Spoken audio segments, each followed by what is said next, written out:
Hello, and welcome back to another episode of the Paper Soprano podcast. Oh gosh, I'm recording this a little bit earlier than I normally do. The past couple of days I've been recording at night, but we are recording at 1:20, you guys, because I've got something to address. You better believe it, girl. So, as you can probably tell, I'm probably going to title this something about this comment that I got on one of my last podcasts, which is honestly hilarious because I feel like I've probably only had like 4 comments total on all of these podcasts. Like, I've posted 82 episodes. This will be 82. And I've gotten very little comments, except for like spam comments or whatever. But like, it's just so funny that on episode 81 or 80, I can't remember exactly which one it is. You can go look and find it. But some random guy, some random dude, like, I'm assuming he's like an older person, maybe. I'm not sure. But there's no, like, he doesn't have a channel, and it's not like he created his account like 2 months ago. I like went and like snooped on his channel. So this dude like leaves this comment being like, it sounds like you're trying to be really quiet, really bad listening experience. I'm sorry. And I'm like, what? Like, I'm like, okay, well, this guy has not seen any of my other episodes because it is so clear. In like every single episode, I feel like I address this. Like, it is so clear that I am not trying to create like a professional podcast. Like, this is not professional, guys. This is like a side project. Like, I feel like this is like one of those like adult coloring books. You know, like, I am not trying to make this another part-time job here, dude. Like, I have too many things to do. But I do have a good time like posting it. And I also found it so funny that he was like, feels forced. Like, oh, it feels forced. And I'm like, yeah, I mean, honestly, when you're trying to do something every day, you can probably guarantee that some of those days are not going to be as inspired as others. You know, as a musician, I can relate to that. And I'm sure if there are any other musicians out there who can relate to that, you know what's up. But feeling forced, and I'm putting air quotes around that, feeling forced is subjective, and like, I can pretty much guarantee you that if I had really, really felt like I was forcing this in some way, or if I really did not want to do it, I just wouldn't do it.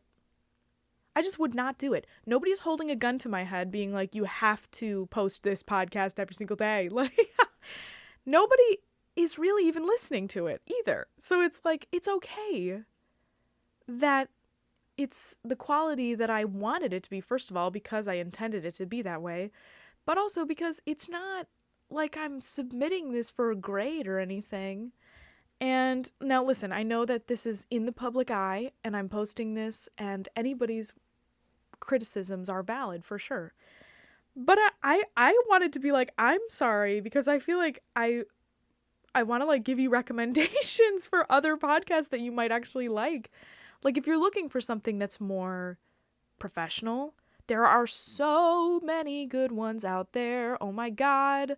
Like, I'm pretty much creating this for my friends and my family. Like, I would never expect a stranger to enjoy this podcast. I don't talk about anything except for like things going on in my life and like things that are happening for me, and totally understandable that somebody else might not be interested in any of that because who cares, you know? But yeah, I'm so sorry to that guy. I feel like he doesn't know how to pick, you know, like, pick a good pod. You gotta download the podcast app, okay? This podcast is not on there because I literally do not care and I don't want to go through all of the effort to get it on there. But yeah, it's this little app that has like pretty much every professional podcast I've ever even heard of is on this app. I know you can listen on Spotify, and I know a lot of podcasts have things on YouTube going, but yeah, I mean, There's so many options for you. And also, LOL, he was like, I forget exactly how it's worded, but like he was saying something about like, oh, it sounds like you're trying to be quiet for somebody next to you. Yeah, yes, correct. I am. Because my landlord lives immediately on the other side of this wall, and I'm at home. I'm not in a professional studio. I'm here just chilling in my kitchen slash living room because I live in a one bedroom studio, and I am trying to be quiet because I'm considerate, okay? And if that bothers you, I don't know, dude. Like I said, download that podcast app. There's way, way better podcasts out there than this one. Never have I ever been like, this is a good podcast. It's really not good, and I totally acknowledge that every single episode, pretty much. Maybe I didn't say it enough in that one. I don't know. But yeah, guys, the people who have been listening to this for so long, you guys know, like, first of all, I'm a doctoral student, so I've got that whole thing on my plate. I also have 3 jobs. One of them is a job on campus, so I do have to leave my apartment to work on campus, and then I come back here and I teach lessons in the middle of the day, and then I take classes, usually in the afternoons and nights, and on weekends I sing for a church. So if I were to be like, you know what, let me just real quick buy a bunch of expensive equipment, put it in a studio, throw a bunch of time that I don't have into going in there and like posting a daily podcast from that studio so it sounds really good. No, girl. I'm just doing this because I want to. Like, this is whatever I want it to be. You know? And honestly, to be really real with everybody here, like the main reason why I created this is because when I first started this podcast, I had just gone through a really, really upsetting and like traumatizing breakup. And that person who was like my best friend was no longer there. And I didn't really have anybody to talk to about like silly little things. So I'm getting emotional because it's so fresh. But seriously, like, ugh. I did not mean to go down this path. Like, it just, but for real. So, I'm trying not to get emotional because that's not the point. I created this so that I could have someone to talk to. And like, I talk to you here on the podcast, you guys. And that is, it's just like a fun little chat that I get to have. Like, I used to have a chat with my ex, and that used to be fun. And that used to be something that I would look forward to and be able to talk to somebody. But then, you know, that all got ripped away from me. And every day I sit down and I show up for myself. And I say to myself, like, on the days where I feel like, you know, it's a little uninspired or maybe it's a little bit forced, I don't want to go the whole day without speaking to someone. So I might as well talk it out with myself here and not pass any judgment on myself, not give myself any hard time about it's not perfect, it doesn't sound great, oh, it's not this, it's not that. That's not the point. The point is, I'm trying to create something to better my quality of life, because when I speak, when I talk,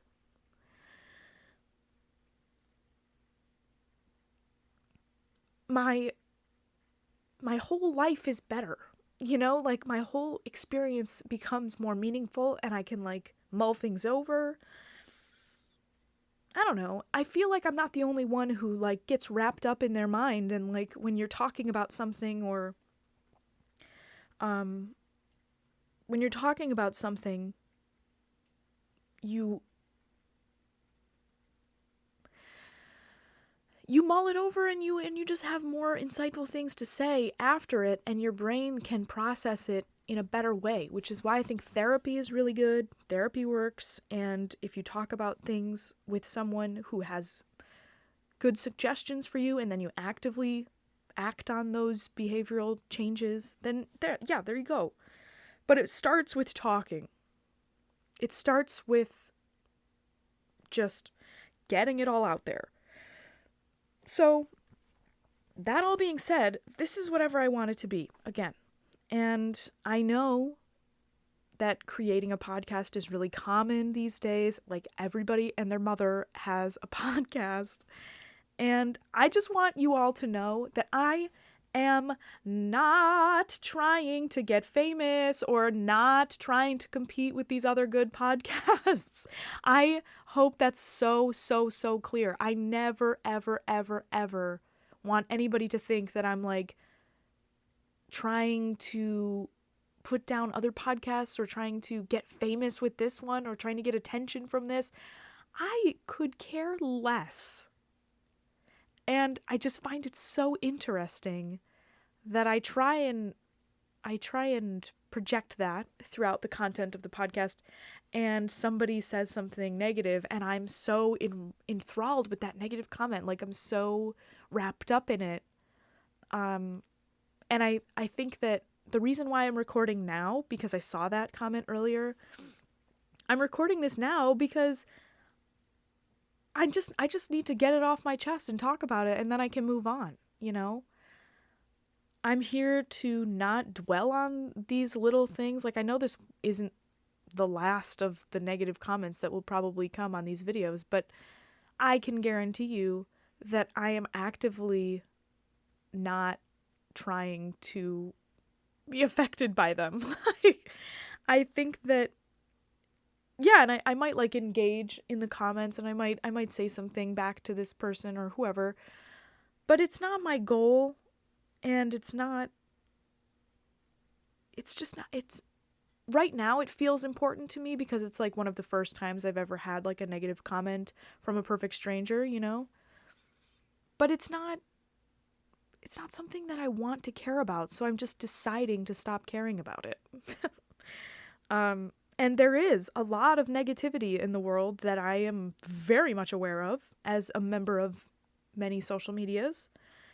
And of course, as a member of someone who's in a performance career, like, I am a performer who just throws out subjective material so that people can either dub it worthy or unworthy. And anybody who's in the public eye, like anybody at all, will tell you that there's a hell of a lot of negativity out there. So even people who you think have like made it, like people who have made it, like Beyonce or Miley Cyrus or like, you know, LeBron James, like all of these like famous athletes, famous singers, famous actors, you know, anyone who has like made it still gets an insane amount of hate, insane amount of criticism. I'm thinking specifically of, if you know who JoJo Siwa is, she recently came out and she's relatively young and has a super young audience, and people are just going to town on this other child. Like, JoJo Siwa, I think she's relatively young. I don't know exactly how old she is, but she seems young, and people are just going in on this person just because of the content that she creates, and she decided to come out, which, I mean, she didn't have to make a big deal out of it, but she decided to, and that's her business. You know, love is love and it doesn't matter.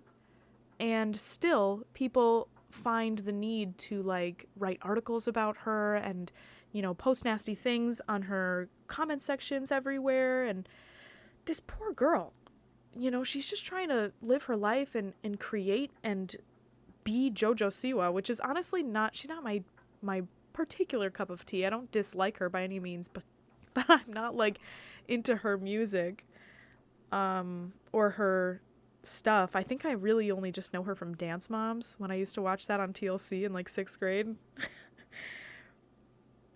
But there's just so much hate. There's just so much hate. And you gotta just choose to not let it bother you. And I think that was my main goal with, a couple days ago, I posted an episode about self-promotion. That was my main goal with that episode, is just like, if your main content for promoting yourself is like a sob story about how you don't have enough followers or how you want more followers, it's not meaningful, and it's not the goal. The creation is the goal. The thing that you're doing is the goal. So if you poured all of your energy into that instead of worrying about what other people might think, because there's always going to be those haters. Literally, there's always going to be people who disagree, even if you're freaking Beyonce. Even if you are literally Beyonce Knowles and you walk around as Beyonce, there are still people out there who are like, ugh, Beyonce. Like, are you kidding me right now? You are not Beyonce, and that's okay. So if you're just starting out, or if you're, for example, you're just making a fun little podcast thing that isn't really even a podcast, it's like a daily diary entry that you just talk into a microphone at random every day, then you can totally chill about like about what people think about it, the whole 9 yards. You do not have to worry about what people think about you, because people hate Beyonce. Can you believe that? So, like, of course people are going to dislike something that I make because I'm not even close to Beyonce. Oh, but you know what? I'm not trying to be Beyonce. Like I said, I am not trying to impress anybody with this podcast. I'm not trying to get followers or likes or anything. This is just something that I wanted to do. It's a project. It's a thing. It's an like, I don't want to say it's an art piece because I don't think it's that worthy of art as a label.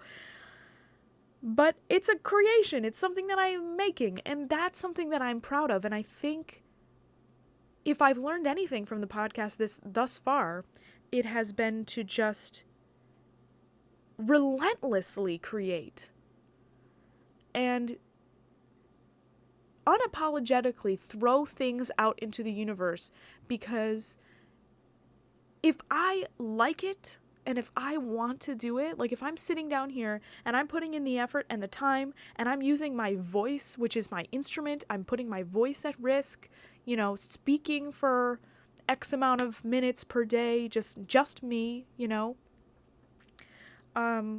if I'm going through all that trouble, you can pretty much guarantee that I'm doing it for a reason. I'm not just here because I, want to make it to 100 episodes. I do want to make it to 100 episodes, but it's because I want to keep going with the podcast. I don't even necessarily want to particularly stop after 100 episodes, but I think that I'm trying to force myself to take a break. I think I will develop a lot of nice insight during a little break.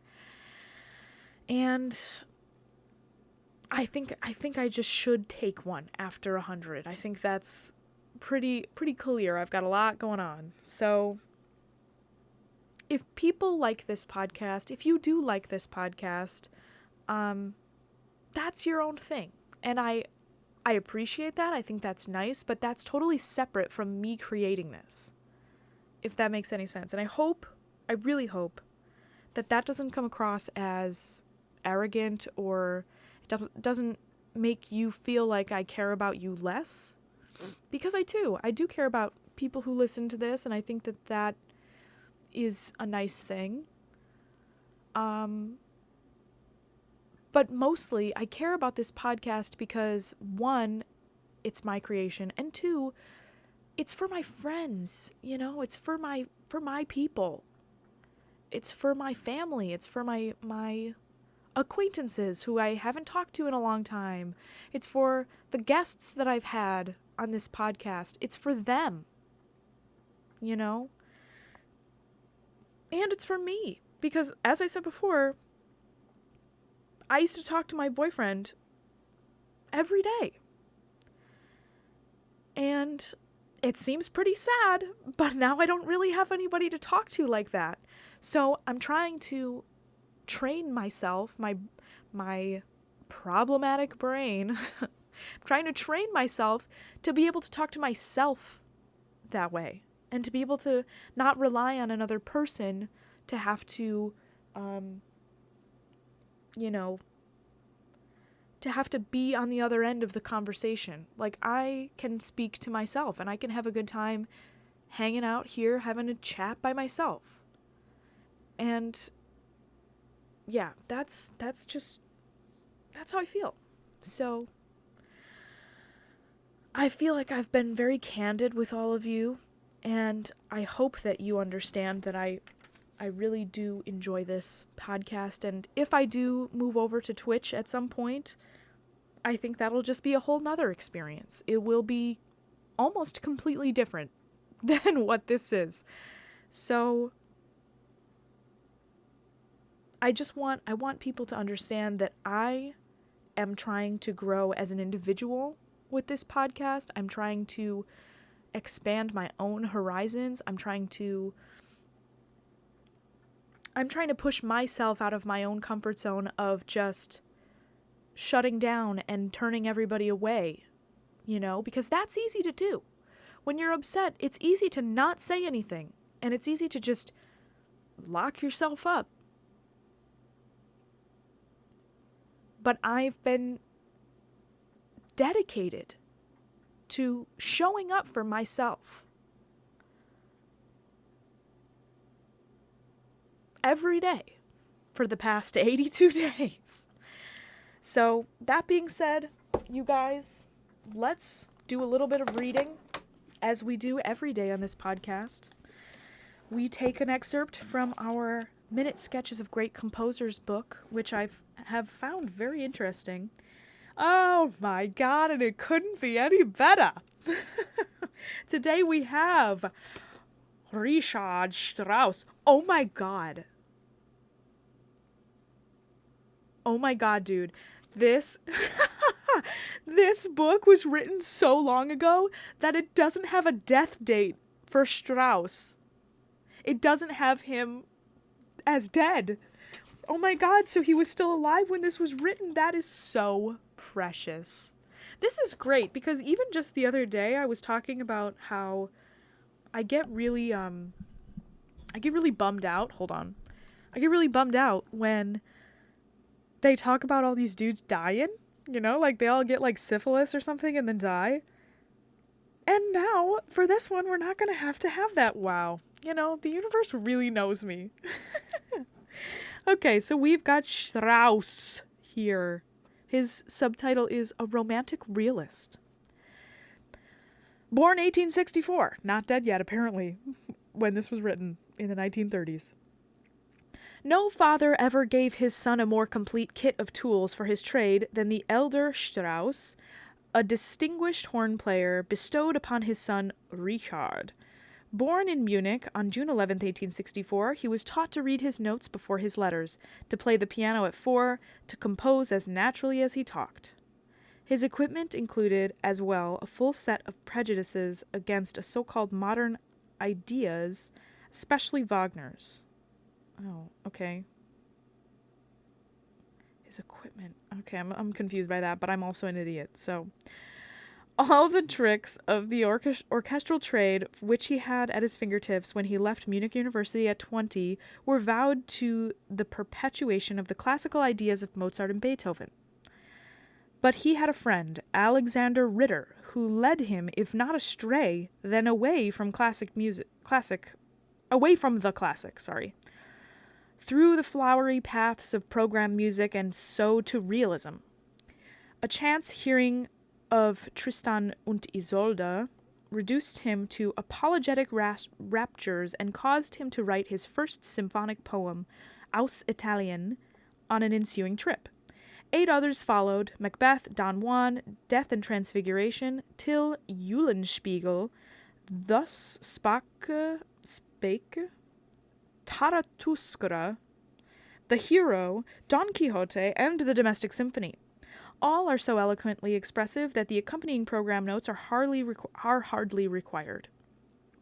Strauss is said to have remarked that, quote, music was becoming such a definite art that we should soon be able to portray a tablespoon so unmistakably that it could be told from the rest of the silverware. The marvelous characterizations of his own music, with the smashing dishes and crying babies of the symphony, the bleating sheep and creaking windmills of Don Quixote, etc., ably support that extreme statement.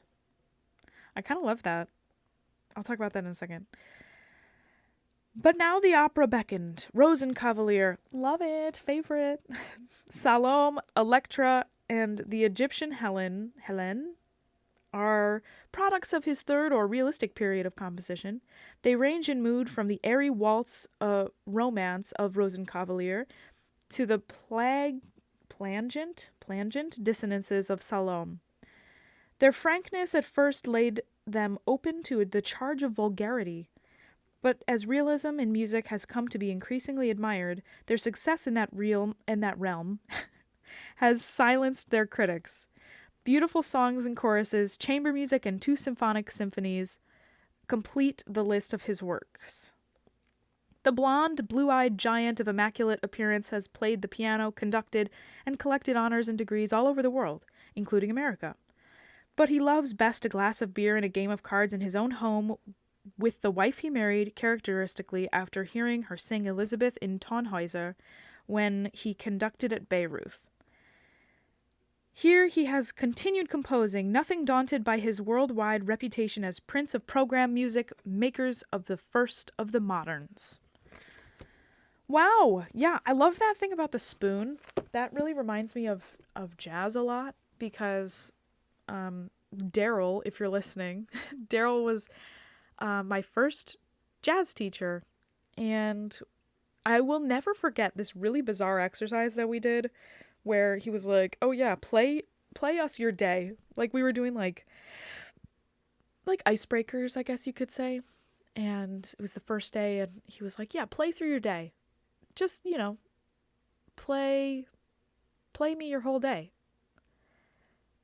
And I was like, play you my day? What do you mean? Like, and of course I would sing it, but, all the other guys were like playing on their horns and like just making up stuff about waking up, hearing an alarm clock, like getting in the shower, walking to class. They had math or geometry or whatever classes those people are in. I don't know. Like, it was crazy.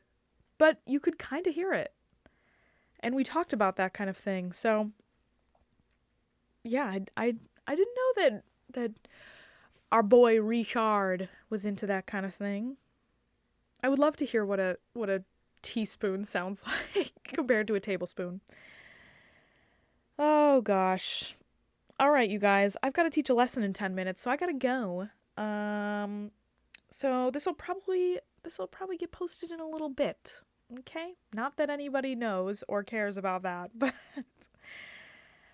all right, you guys, I really appreciate you listening. This, of course, has been the Paper Soprano podcast. If you would like to support the podcast, obviously you're not required to in any way, only if you feel so compelled. You can hit the subscribe button, or you can like and comment, whatever you want. And I hope you have a wonderful morning, afternoon, evening, or night, whenever you happen to be listening to this. Again, I really do appreciate you being here, especially, all my friends. You guys know who you are, who listen to this and who message me about it and who ask to be on the podcast. And I know that we've got some people lined up for guests, and we've got some rain checks on the horizon. But I really do appreciate all of you, and I think that something that I hope that you know is that it's very special to me, those relationships that I have with the people who I'm talking about right now, who like the podcast, and they text me about it. I think that's very special. So thank you. And I hope that you find that podcast that you're looking for. If this isn't the one for you, I do not blame you. I hope you find that professional podcast that your heart desires. But if you're not looking for that, if you're looking for some regular old stuff, basic chats, moderate to severe trash from time to time, then I'm your gal. So I will talk to you all tomorrow, and I love you, mean it. Bye.